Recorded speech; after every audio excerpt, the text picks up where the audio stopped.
friends, and welcome back to the channel. And if you are new here, my name is Yvonne and you have landed on Ginger Chick Rehab, where I love to rehab. I love to make over items I find in secondhand stores, out and about, any where I can find them. So estate sales, auctions.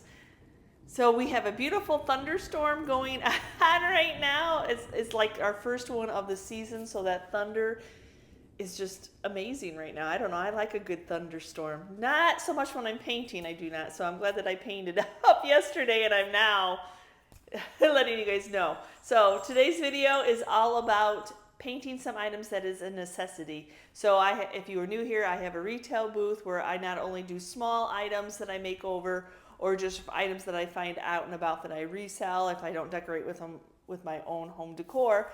So I recently had flipped a bench here on the channel, which was a beautiful seat bench with some beautiful spindles, and I shared the channel how to make that item over, but it just sold. So since I have some more that are unpainted that are in desperate need of a makeover, I thought I would share the process with you all of how I get these painted up and get them ready to go into my retail booth. So would you look at these two beauties? I absolutely love the back, the character of the back of these, that tall, just tall. It's just a nice little bench to put your shoes on, take your shoes off, you know, that kind of little entryway. Definitely a decor bench because there's that space underneath and the height. Just amazing solid wood pieces.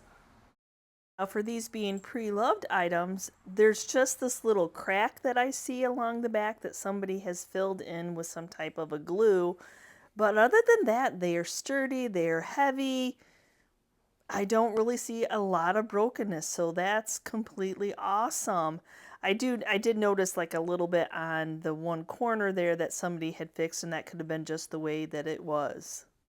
And there was actually a dining room table that went, or a kitchen nook table, whichever way. There was a table that went with these, but we just wanted the benches. So here is that crack. It doesn't go all the way through. It's just kind of a crack, but I think it, like that Gorilla Glue, the old-timey Gorilla Glue that would foam up. So I'm going to go ahead and get that picked out. So you can see that the piece is loose if you like start picking away at it, but I'm going to go ahead and get that glue off so I can use some Bondo to fill in this. Now, even though I'm not pre-gluing it before using the Bondo's going to hear and get in there and stick those two pieces together, that we're not going to have to worry about it. But we'll go through and inspect everything. There's a little like dent there. You can see the nail, but I think that's character. I'm just making sure that there isn't any other splits when I get Bondo mixed up that I don't need to take care of. Yeah, that is solid. I don't know if it was fixed or if that's how it was. And there doesn't really seem to be much of a top coat left on this piece. So I'm really liking on the Bondo wood filler because it dries in like 15 minutes and you can sand it. So what it is a putty wood filler, and then you mix a little bit of the hardener in with it, which is the blue substance in the little squeeze tube. Just takes a little bit of dabbed and then you just get it mixed. But you need to work kind of fast because as soon as you get it mixed up, it starts to set up.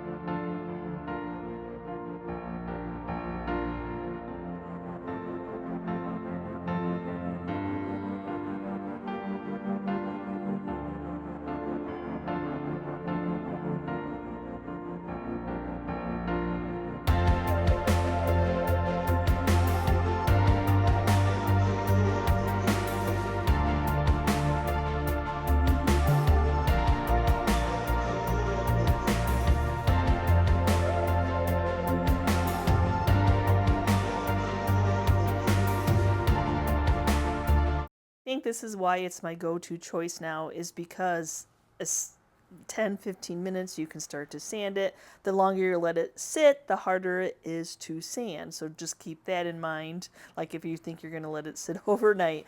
But yeah, that's why I like to be able, when I'm working on a project, I like to do any little touch-ups, any boo-boo fixes that need to be done, but I want to keep on working on it. So Bondo is the perfect choice. Nice to work on a pre-loved item that doesn't need a ton of fixes and clamps and lots of gluing or anything like that. So now I'm just getting it washed up with Dawn dish soap and hot water, which is a great degreaser, a great prep. Just get everything nice and clean.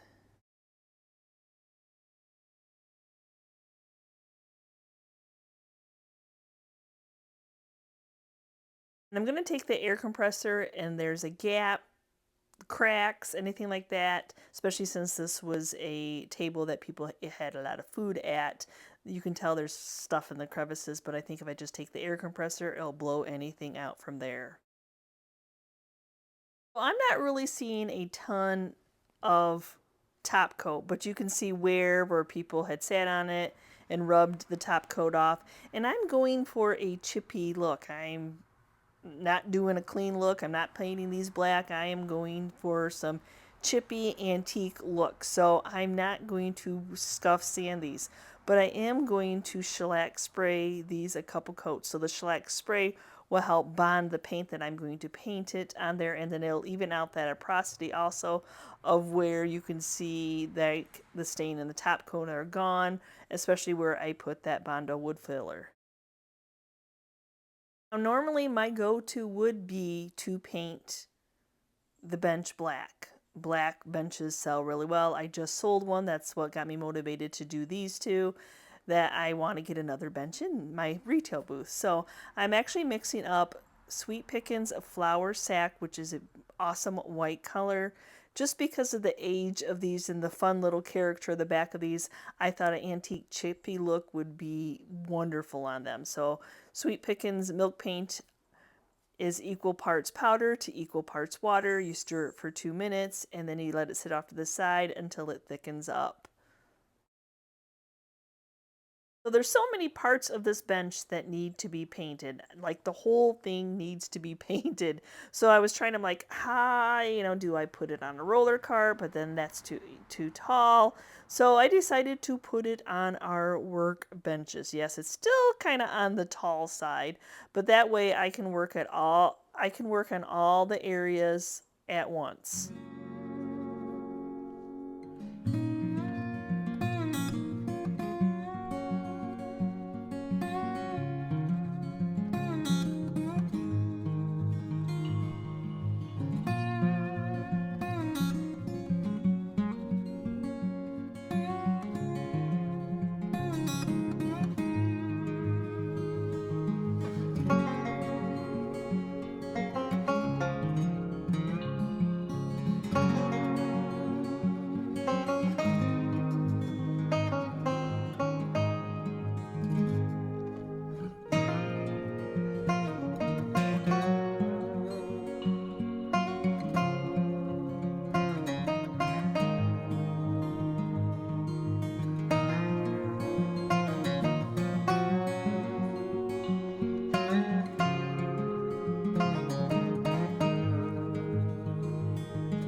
And yes, I am. Yep, I'm doing it. I'm climbing up on a ladder, and I'm going to stand on our workbenches to paint these. Luckily, they are made really well. They have locks on the wheels, so I am able to do this, just making sure that I'm not going to be walking off it by any means. Is it practical? Probably not, but it's a way to be able to paint this all at one time.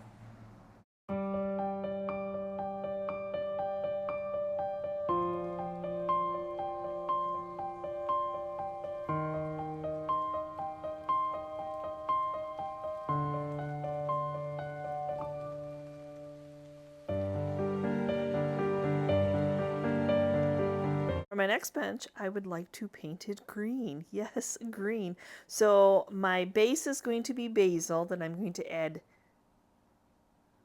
in the pickle, Sweetie Jane, and Pantry Door all into one, because I was just going to do Sweetie Jane, but I don't have enough. I just placed an order with Piglet's Closet, so I need to add a little bit of the Pantry Door.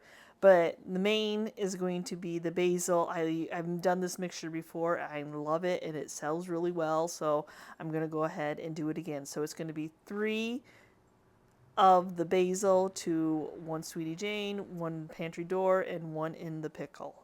So 6 scoops altogether.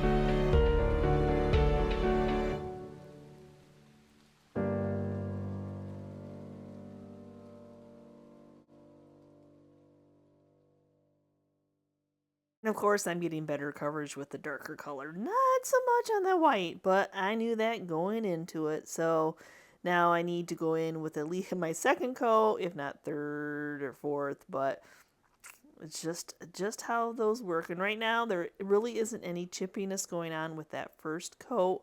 A lot of times, the chippiness will happen once you start doing the second coat. So could be scary, could be just plain white. The thing about Sweet Pickins milk paint or milk paint in general is it's kind of unpredictable.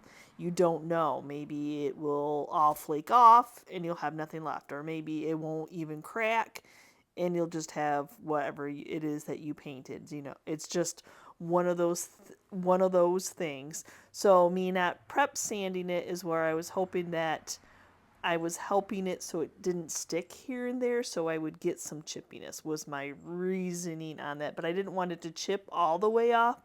That's why I added the shellac spray to help bond it.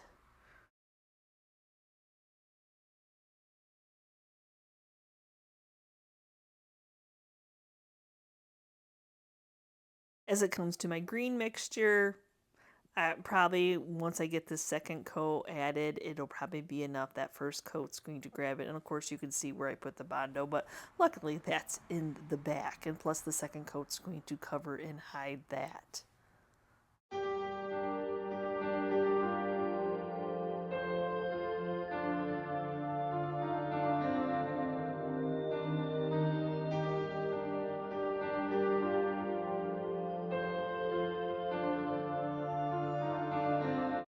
Okay, so y'all scared or you're not scared?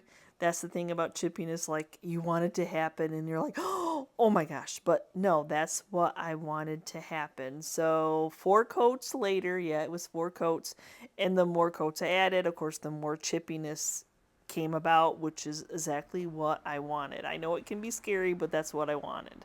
I have 220 grit sandpaper on my Orbital sander. I'm just lightly going over it. Whatever is going to chip off, it's going to chip off now. I completely understand that chippiness like this is not everybody's vibe by any means.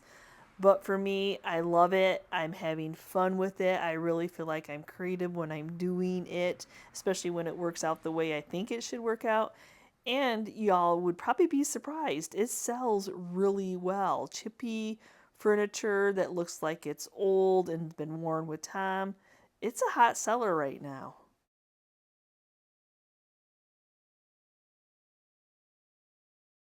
Isn't it funny? I prepped these 2 pieces exactly the same. Washed, shellacked. Maybe the difference is that the green only got 2 coats and the white with the 4 coats made it chip more. But even with the second coat of the white, it was chippiness. Who knows? So, but I'm still going over with 220. There is a little bit of chippiness here and there. I'm hoping that some of the areas didn't bond well, that it will chip off, because yes, I would like it to be more chippy than it is.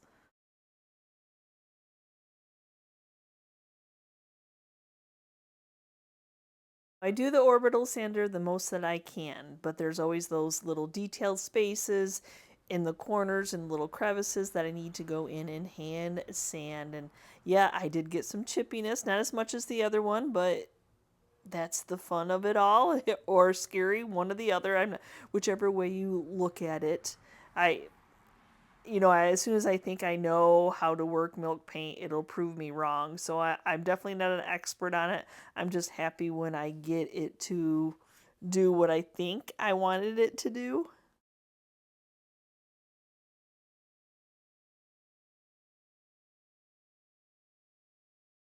So I decided I didn't want to stand on my head anymore, that once I've got this where I needed to be on sanding, I was going to go ahead and finish doing the coats on the bottom of this, especially when I needed to do 4 coats to get it to completely cover. I know it's the bottom, but I still like to make every area look pretty.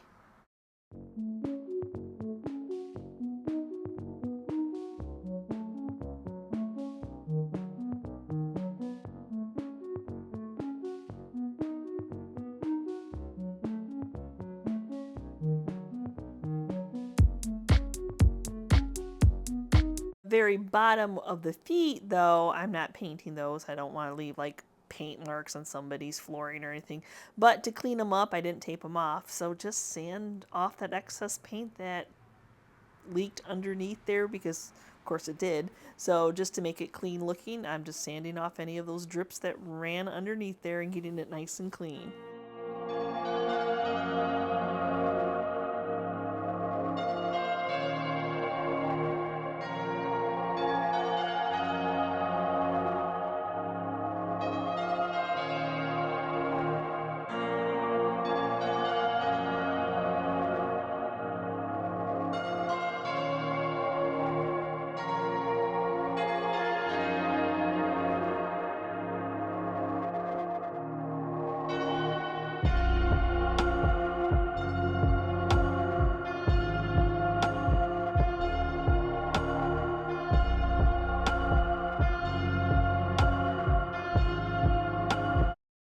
Other thing, when I'm going in and hand sanding, I really want that detail, that frame, to stand out a little bit more.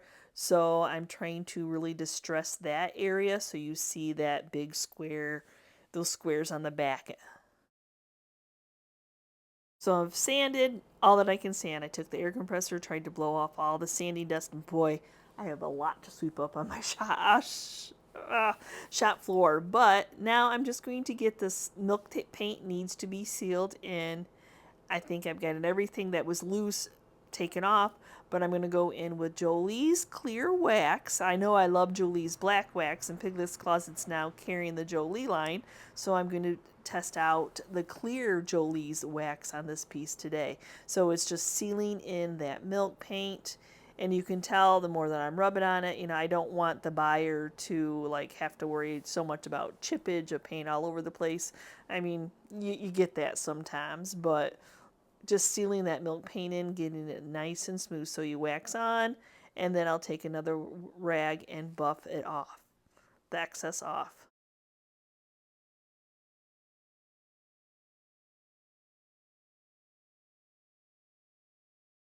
So I love the color that this green bench turned out, this mixture turned out. I don't want to darken it anymore though, so I'm just going in with that same Jolie's clear wax just to seal this in.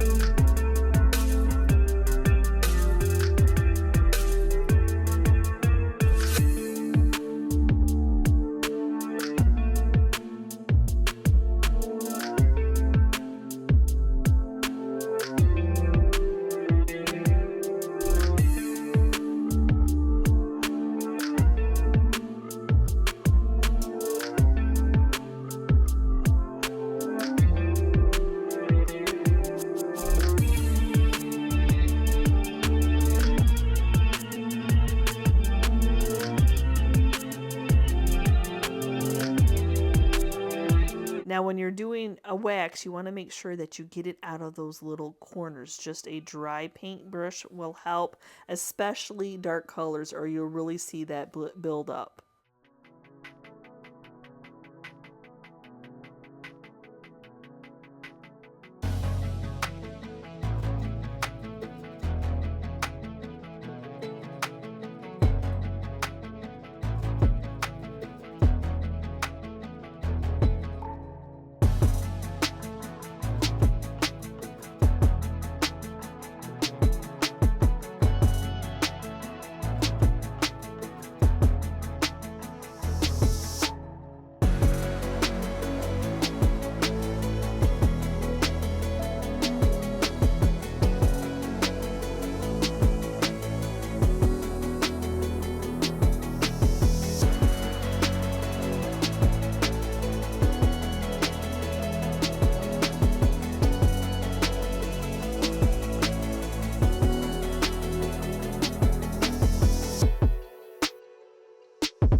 afford some handmade corbels. So I have some pieces. I'm not going to get to all of them today. I wanted to get a couple because I had sold some bigger corbels out of my booth. Sometimes it's a painting for necessity, like to fill in. So I want to do a couple corbels, and I have this piece. Now you're probably all thinking, well, they're already white. What's wrong with them? No, they're primed, and whatever the primer is, it is this terrible, like emery board texture, like the coarsest texture ever. So I didn't really want to try to sand it per se, because I think it's just a primer and I don't know what the texture really is on it, or I don't know. So what I'm going to do is I'm going to go in with that same Sweet Pickins milk paint in the flower, and I'm just going to give it a nice hefty coat because I think it's just a primer on these. But I love this little detail piece that would have probably came off a front porch. I really don't even think this piece is old. I think somebody made it new.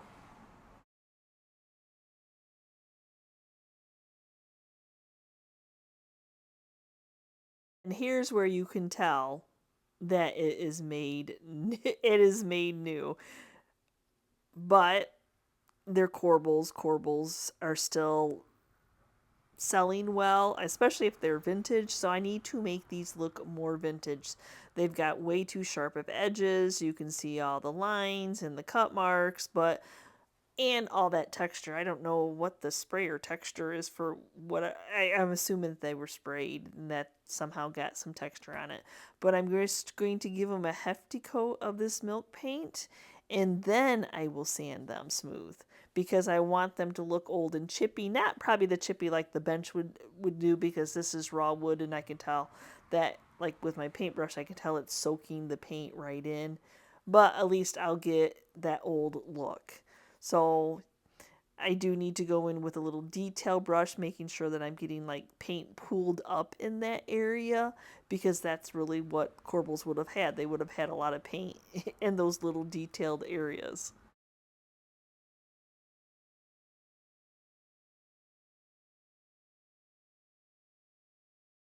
So really, I only did one coat of paint. I can still fill out of the texture, but that's okay because I'm going to go in with 220 sandpaper. I'm going to use my Orbital sander as much as I possibly can to save my hand, but I am going to have to go in and hand sand because the texture's all the way over this piece.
Comes to sanding the corbels, I'm going to spend some time on all those sharp cut edges. I want those to be more rounded, not so harsh looking. So I'll just angle my Orbital sander just enough that it'll take that sharp edge off.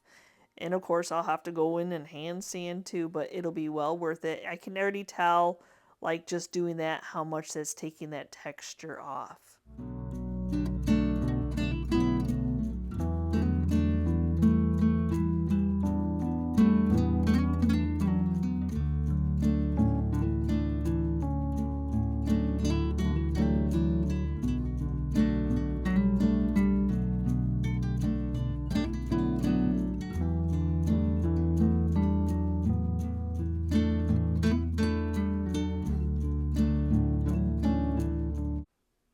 So that's why I got a deal on these, because everybody felt that texture and they're like, walked away, doesn't scare me. So that they look so much better. Can you believe that was only one coat of paint? The sanding turned out wonderful. So now I'm going to do Fusion's Aging Wax and Homestead Clear Wax, which is also a Fusion product, to add some age to these. They're a little too clean, too new looking of the white anyway. Just rounding those corners off just made these, well, and of course getting that texture off just made it so much better. So I'm applying the clear wax first because it's milk paint, so I don't want to just do the aging wax, because if I do the aging wax right on the fresh white milk paint, it'll look more brown. But if I put that clear in there first, it'll act as a barrier and it'll just pick up that aging wax here and there. But I will, just like I did on the benches, I'll take a dry brush and really try to make sure that the wax is worked in the corners, that you don't have a big lump of wax just hanging out there. That'll really look like it's it's been made over. But I don't know if the camera's picking it up as much, but here is what it looks like waxed. Here's it unwaxed. It really gives it some character and some dimension. So I'm going to do the same wax technique on this decorative piece also. Oh, it just feels so much better being sanded, that is for sure.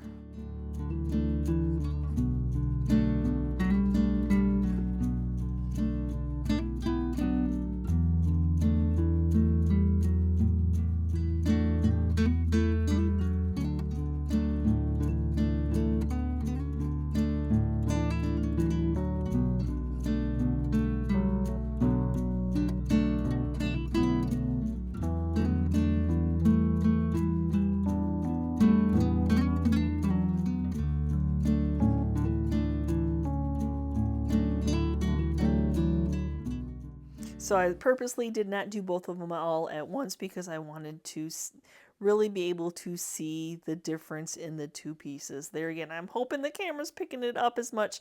I know it's kind of hard to see like a texture like that, but oh, so much smoother now.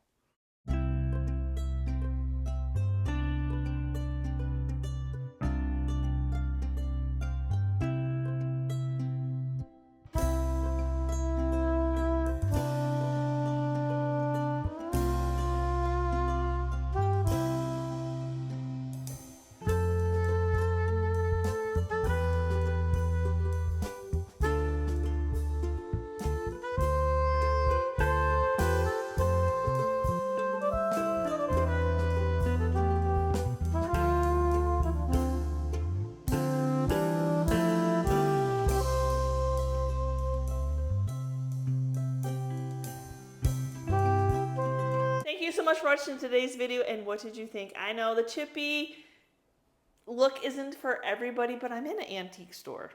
So there's that, you know, because I love salvage pieces. I think people love salvage pieces, and sometimes when you're making over items to look like they're salvaged pieces, because I've been at auctions where I cannot touch chippy, fallen off paint items by any means. So it's nice to share the process of how to make these items if it is your vibe. So again, thank you so much for watching today's video. And as always, if you're part of our YouTube family, thank you so much. And if you're new and you're checking out this channel for the first time and you love pre-loved secondhand finds as much as I do, not only to decorate with, or maybe you have some sitting that you would like to make over, hit that subscription button along with the notification bell so you know when we've uploaded a new video. And we will see you next time, guys, and you can see what we're up to.